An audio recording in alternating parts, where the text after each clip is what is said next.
Let's look at Matthew 5 verse 27 today. You have heard that it was said, you shall not commit adultery. ఈ రోజు మనం మత్తయి సువార్త 5వ అధ్యాయం 27వ వచనాన్ని మనం చూద్దాం. That was the standard under the Old Testament law. పాత నిబంధనలోని ధర్మశాస్త్రం క్రింద ఉన్న ప్రమాణం అది. But I say to you, Jesus was explaining what was behind that command. కానీ నేను మీతో చెప్పునదేమనగా, అంటే ఇక్కడ యేసుక్రీస్తు ప్రభువారు ఆ ఆజ్ఞకు వెనక ఉన్న ఉద్దేశం ఏంటో చెప్తున్నారు. It was not just a question of physically avoiding adultery, ఇక్కడ కేవలం భౌతిక సంబంధమైన వ్యభిచారాన్ని చేయకుండా ఉండటం మాత్రమే కాదు, but inwardly not even lusting after a woman. Now God has put a strong sexual desire in all men. కానీ అంతరంగంలో ఒక స్త్రీ వైపు మోహపు చూపులు చూడకుండా ఉండటము. ఎందుకంటే పురుషుల్లో మనం చూసినట్లయితే ఎంతో బలమైన లైంగిక సంబంధమైన కోరికలను దేవుడు ఉంచాడు. And we know, all men know, this desire arises up in our hearts in our early teenage years. పురుషులందరికీ కూడా ఇది తెలుసు. ఈ కోరికలు టీనేజ్ లో ఉన్నప్పుడు బయటపడుతూ ఉంటాయి. And it becomes strong and lasts for many decades in our life. ఆ తర్వాత మన జీవితంలో అనేక దశాబ్దాల పాటు అవి కొనసాగుతూ ఉంటాయి. Why has God allowed such a strong desire within man? దేవుడు ఎందుకు పురుషుని లోపల అంత బలమైన కోరికలను ఉంచాడు? A woman doesn't have such a strong desire for sex as a man. లైంగిక సంబంధం కోసం ఒక పురుషునికి ఉన్నంత తీవ్రమైన కోరికలు ఒక స్త్రీకి ఉండవు. God could have kept the sexual desire low in a man just like in a woman, but in his great wisdom he has made it much stronger in a man. ఒక స్త్రీలో ఉన్నట్లే పురుషునిలో కూడా లైంగిక సంబంధమైన కోరికలను తక్కువగా ఉండేటట్లు దేవుడు ఉంచొచ్చు. కానీ తన అనంత జ్ఞానం చొప్పున ఆ విధంగా ఆయన ఉంచలేదు. And there is a reason for it. దానికి ఒక కారణం ఉంది. God wants us to be overcomers. మనము జయించే వారముగా ఉండాలని దేవుని యొక్క కోరిక. And here is an area where we should overcome before we get married. మనము వివాహం చేసుకొనక మునిపే వీటిని మనం జయించవచ్చు. ఈ విషయంలో God could have made man in such a way that he didn't get this desire till he was 25 or 26 and he could get married straight away and be free from it. ఒక పురుషునికి 25-26 సంవత్సరాలు వచ్చే వరకు కూడా దేవుడు వీటికి సంబంధించిన కోరికలను పెట్టకుండా ఉన్నట్లయితే నేరుగా అతడు పెళ్లి చేసుకోవచ్చు. But yet he has allowed this desire to come up in our heart when we are 12 or 13 years old. కానీ మనకు 12-13 సంవత్సరాల వయసు ఉన్నప్పుడే మన హృదయంలోనికి కోరికలు వచ్చేటట్లు దేవుడు అనుమతించాడు. And from that time we have to battle it and God wants us to overcome this in our thought life before we are married. అప్పటి నుండి కూడా మనము దాని మీద పోరాటం చేసి ఆ తలంపుల నుండి మనకు వివాహం కాక మునిపే మనం జయించవచ్చు. That's the reason why he gives us 13-14 years to fight and struggle and overcome it before we get married. అందుకే దేవుడు మనకు వివాహం కాక మునుపు 13-14 సంవత్సరాల సమయం ఇచ్చాడు.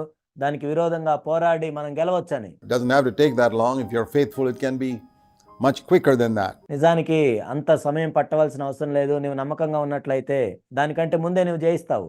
But we have to have a radical attitude if we are to overcome it. కానీ వీటిని జయించాలి అంటే ఎంతో తీవ్రమైన వైఖరిని నువ్వు కలిగి ఉండాలి. And we got to be honest and acknowledge that it's impossible in our human power to overcome it. మనం ఎంతో యథార్థంగా ఉండాలి ఈ విషయంలో. మన మానవ సంబంధమైన సొంత శక్తితో వీటిని జయించడం అసాధ్యమని గుర్తించాలి. Even the great apostle Paul was a very upright man according to the law. ఎంతో గొప్ప అపోస్తలుడైన పౌలు కూడా ధర్మశాస్త్రం ప్రకారం చూసినట్లయితే ఎంతో అనింద్యుడిగా ఉన్నాడు. Acknowledged, as we saw in our last study, that he could not overcome this desire until he was filled with the Holy Spirit. అపోస్తలుడైన పౌలు కూడా ఈ విషయంలో జయించలేకపోయాడు. గత అధ్యాయంలో మనం చూసాము. పరిశుద్ధాత్మతో నింపబడే వరకు అతడు ఈ విషయంలో జయించలేకపోయాడు. The Spirit of God set him free. It's like Jesus opening the blind men's eyes which they couldn't open by themselves. దేవుని యొక్క ఆత్మే పౌలుకి విడుదల కలుగజేసింది. ఒక గుడ్డివానికి దేవుడు ఏ విధంగా అయితే చూపునిచ్చాడో వాళ్ళంతట వాళ్ళే చూపును పొందలేరు. So it's only through the power of the Holy Spirit that this is possible. కాబట్టి ఇది కేవలం పరిశుద్ధాత్మ శక్తి ద్వారా మాత్రమే సాధ్యము. In fact, everything in the Sermon on the Mount, we can live up to this standard only if we are filled with the Holy Spirit. నిజానికి మనం చూసినట్లయితే కొండ మీద ప్రసంగంలో ఉన్న ప్రతి ఆజ్ఞను కూడా మనం జయించాలంటే మనము పరిశుద్ధాత్మతో నింపబడితేనే జయించగలము. And I'm not talking about the cheap counterfeits. that are going around today under the name of fullness of the Spirit. పరిశుద్ధాత్మ యొక్క నింపుదల మీద మనము చూసే ఈ నకిలీ అనుభవాల గురించి నేను చెప్పటం లేదు.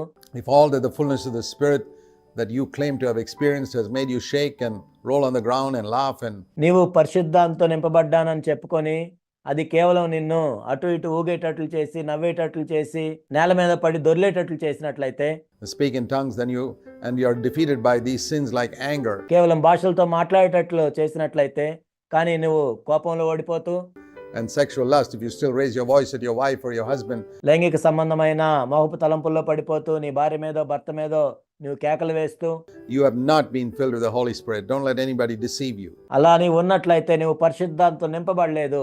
ఎవరు నిన్ను మోసం చేయకుండా చూసుకో. Many people are deceived by that. The Holy Spirit gives us a new tongue. అనేక మంది దీని ద్వారా మోసపోతున్నారు. పరిశుద్ధాత్ముడు మనకి నూతనమైన నాలుకనిస్తాడు. Not just speaking in unknown tongues, but even in our mother tongue. It's no use speaking in unknown tongues. ఏదో తెలియని భాష కాదు కానీ మన మాతృభాషలోనే మాట్లాడేట్లు చేస్తాడు. తెలియని భాష మాట్లాడటం ద్వారా ఉపయోగమే ఉండదు. On Sunday morning in a church and shouting at your wife in your mother tongue. ఆదివారం ఉదయమున నీవు తెలియని భాషల్లో మాట్లాడి తర్వాత నీ మాతృభాషలో నీ భార్య మీద అరిస్తే ఏంటి లాభం? On Sunday afternoon, that's not the fullness of the Holy Spirit. ఆదివారం సాయంత్రంన నీ మాతృభాషలో నీ భార్య మీద అరిస్తే ఏంటి లాభం? అది నీవు పరిశుద్ధాంతో నింపబడినట్లు కాదు. The fullness of the Holy Spirit gives us control over our tongues.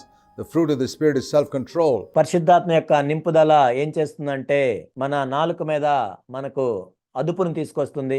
ఆత్మ ఫలం ఏంటంటే ఆశా నిగ్రహం. Gives us control over our tongues. మన నాలుక మీద మనకు అధీనం వస్తుంది. 24 hours a day, 7 days a week. రోజుకి 24 గంటలు, వారానికి 7 రోజులు. If it's not that, let me tell you what you should do. వారానికి 7 రోజులు.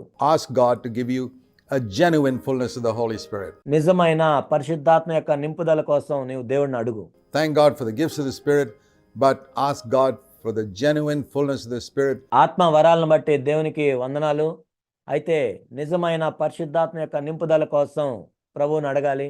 Which is beyond just having the gifts of the Holy Spirit. అది కేవలం పరిశుద్ధాత్మ యొక్క వరములను కలిగి ఉండటం కంటే కూడా ఎంతో విలువైంది. It's the only way to overcome. There is no other way. జయించటానికి ఇక ఏ మార్గము లేదు, ఇదొక్కటే మార్గం. James says every animal has been tamed by man. James chapter 3, but the tongue no man can control, but the Holy Spirit can. యాకోబు రాసిన పత్రిక 3వ అధ్యాయంలో యాకోబు ఏం చెప్తున్నాడంటే ప్రతి జంతువు కూడా సాధు చేయబడుతుంది, కానీ ఈ నాలుకను ఎవరు సాధు చేయలేరు, కానీ పరిశుద్ధాత్ముడు చేయగలడు.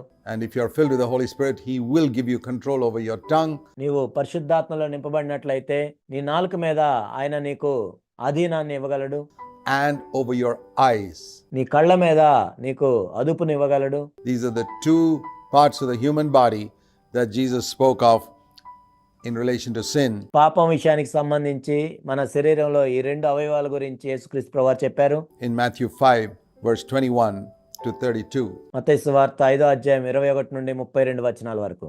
Sinning with the tongue, sinning with the eyes. నాలుకతో పాపం చేయటం, కన్నులతో పాపం చేయటం.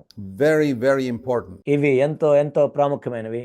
And don't ever be satisfied with any cheap counterfeit of the fullness of the Holy Spirit. పరిశుద్ధాత్మ యొక్క నింపుదల విషయంలో ఏదో చౌకబారు నకిలీ అనుభవాలతో నీవు సంతృప్తి పడవద్దు. If it does not give you control over your tongue and control over your eyes, go before God. నీ నాలుక మీద నీ కన్నుల మీద నీకు నిగ్రహాన్ని ఇవి ఇవ్వనట్లయితే నీవు దేవుని దగ్గరికి వెళ్ళు. And say, Lord, I've got a cheap counterfeit. I want to be honest with you. I'm just convincing people that I'm filled with the Holy Spirit. It's worth nothing. ప్రభువా, నేను చౌకబారు నకిలీ అనుభవాన్ని కలిగి ఉన్నాను, నేను ఇతరులు మోసం చేస్తూ ఉన్నాను, నేను పరిశుద్ధాత్మతో నింపబడ్డానని. I don't want to miss out on the genuine fullness of the Holy Spirit. I'm telling you from my own experience. ఓ ప్రభువా, నిజమైన పరిశుద్ధాత్మ యొక్క నింపుదలని నేను కోల్పోకూడదు. నా సొంత అనుభవం నుండి నేను చెప్తున్నాను. When I was a young Christian, I was defeated in these areas. నేను యవన క్రైస్తవుడిగా ఉన్నప్పుడు ఈ విషయాల్లో నేను ఓడిపోయాను. Tongue and eyes. నాలుక విషయంలో, కన్నుల విషయంలో. I sought for the fullness of the Holy Spirit, and people sent me to some different assemblies to seek for it. నేను పరిశుద్ధాత్మ యొక్క నింపుదల కోసం చూస్తున్నప్పుడు వేరే వాళ్ళు ఏం చెప్పారంటే పలానా సంఘాలకు వెళ్ళి చూడమన్నారు. And I was so disappointed with what I saw there. I heard a lot of noise. నేను అక్కడ చూసిన దాన్ని బట్టి ఎంతో నిరాశపడ్డాను. ఎంతో గొప్ప శబ్దాలను నేను విన్నాను కానీ. And I said, Lord, this is not what I'm looking for. I'm looking for power to overcome sin. ఓ ప్రభువా, నేను చూసేది దీనికోసం కాదు, పాపాన్ని జయించడానికి కావాల్సిన శక్తి కోసం నేను చూస్తున్నాను. And I said, Lord, if it takes 10 years I want the real thing. ఓ ప్రభువా, దీనికోసం 10 సంవత్సరాలు పట్టినా సరే నాకు నిజమైందే కావాలి. I want what Peter, James, and John got on the day of Pentecost. Pentecost దినాన పేతురు, యాకోబు, యోహాన్లు దేనితైతే నింపబడ్డారు నాకు అదే కావాలి. Not the cheap counterfeit చౌకబారైన నకిలీ అనుభవాలు కాదు.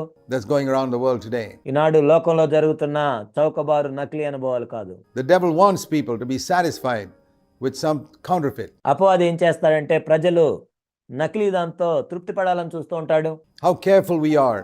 If you are going to buy gold or diamonds, how careful you would be to ensure that you don't get a counterfeit. బంగారం, వజ్రాలు కొనేటప్పుడు మనం ఎంత జాగ్రత్తగా ఉంటామో కదా, నకిలీవి మనం కొనకూడదని. Even currency notes, if you know there's a lot of counterfeit currency going around, you'll be careful to look at the 500 rupee notes you pick up. Currency నోట్ల విషయంలో కూడా ఎన్నో నకిలీ కరెన్సీ నోట్లు తిరుగుతున్నాయి కాబట్టి 500 రూపాయలు మనం చూస్తున్నప్పుడు ఎంత జాగ్రత్తగా చూస్తాం.